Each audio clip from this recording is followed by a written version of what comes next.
All right, guys, so just kind of quick reaction to the Bills game. Let me tell you something, man. We are packing these teams the fuck up, and I am so happy about it. Now, listen, my expectation, still 11-6, still divisional playoffs. It's fun as hell, though, to win these football games.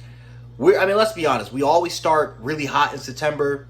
I do have some questions about can we continue the consistency in October and November. And then December comes, and then we just go on our run again. Like it's like this is who we've always kind of been.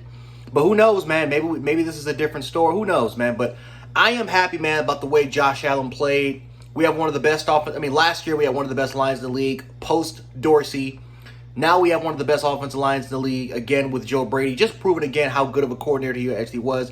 And when you try to tell these fans, you try to argue with these fans about this Buffalo Bills offense not skipping a beat without Stephon Diggs.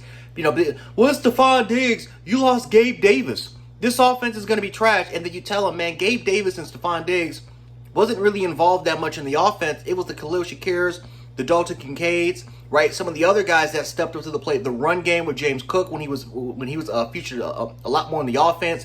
Josh Allen having less responsibility. When you tell them all that shit, these fans get so mad, they get so pissed off that it's like, bro, like they think that Stephon Diggs made Josh Allen. Like, no, both players, the players made each other. Stephon elevated Josh elevated Stephon. But don't get it twisted, man. Don't get it twisted. Don't get it twisted at all, man. Josh Allen was not going to fall off a cliff without Stephon Diggs. He just wasn't. Just like how Stephon Diggs is not going to, Stephon Diggs, he still is a great player. He doesn't need Josh Allen for him to still be a great player. So, now that we got that shit out the way, because now all of a sudden you have all these naysayers, all these doubters about the Bills were going to suck, and the Bills are going to finish third, or I even saw some shit that we're going to finish last in division. The Buffalo Bills are one of the best teams in the league. People can finally put some respect on our name. We are here. And listen, we got to continue to prove people wrong, right? Because there's still going to be a lot of naysayers out there. But I loved what I saw, man. The offensive line played fantastic.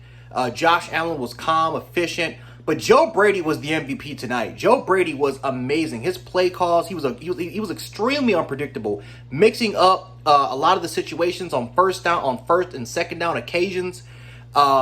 We became a lot more pass heavy than we were run heavy. And I thought that the Jacksonville Jaguars, who for the most part, this is a defense that's more catered to stopping the run. They have a really good defensive line. I think both their inside linebackers are vastly underrated as all hell. It's meant to really stop the run. And I thought that Jacksonville, for the most part, they were a lot more prepared in stopping that part of the offense. While for us, it's like, let's try to hit them with deep crossers. Let's try to go for post corner routes. Post corner routes, and let's try to go for more, let's try to go for receiving concepts that can really stretch the field vertically. And man, my goodness gracious, we were extremely unpredictable. We were in some high-low concepts, and Jacksonville just didn't know what the hell to do. We were striking them no matter, didn't matter if it was the second to third level interval of their defense, or if it was just simply intermediate. We simply killed them. And 247 yards passing, 4 touchdowns in the first half speaks volumes. Josh was on pace for 400 yards if he would have played in that second half, and if we would have went more aggressive. We played a lot more a lot more laid back. Defensively, we were chill. Listen, we played exactly like how we were supposed to really play for the most part, ladies and gentlemen. I am ecstatic. I am extremely excited for what this team is going to do. Joe Brady as an offensive coordinator. We've been trying to tell people, man, Joe Brady, there's a reason why so many teams wanted Joe Brady coming out of LSU when he was a passing game coordinator. He wasn't the offensive coordinator. That was Steve Ensminger. He was a passing game coordinator, and yet he was sought after by a lot of NFL teams to become an offensive coordinator because of how good he actually is, the potential that man has, still at a very, very young age. Joe Brady's going to be a head coach, whether it's going to be next year or whether it's going to be in a few years. Hell, he might be a college football head coach next year. But unfortunately, I think for us, Joe Brady is he's one and done. He is one and done, and we might have to find someone else to kind of replace him. He has been crucial not only for Josh Allen's development, but he has been crucial for this offensive line and their entire development over the last kind of year and a half, for James Cook's development.